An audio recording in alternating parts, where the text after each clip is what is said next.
Philippi kry 'n nuwe baadjie. Die ou sementfabriek is omskep in 'n splinternuwe sakesentrum. Entrepreneurs kan die opgeknapte ruimtes huur om hulle sakeondernemings te bedryf. Die projek wat bekend staan as die Philippi Village het meer as 10 miljoen rand gekos.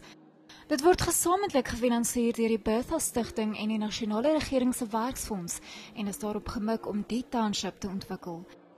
Al die mense agter ons, veral ons jong mense, ons is baie besorg oor hulle toekoms en hierdie projek is veral gestoei daarop om daai mense te bereik en hulle 'n nuwe rigting te gee in hulle lewe.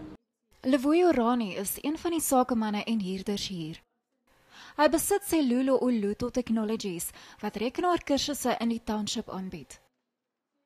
For the first time in the township, there's infrastructure that's looking at businesses who reside in the areas to have access for them to use the space in terms of their businesses. Daar was ook beoog om die projek uit te brei met die bou van 'n hotel en hospitaal in die gebied.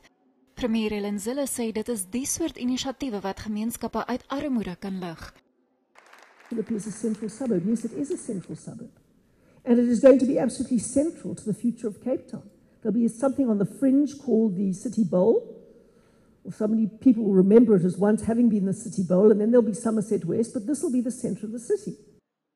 Strauss hoop dat Philippi Village een van Kaapstad se grootste ekonomiese sentrums kan word.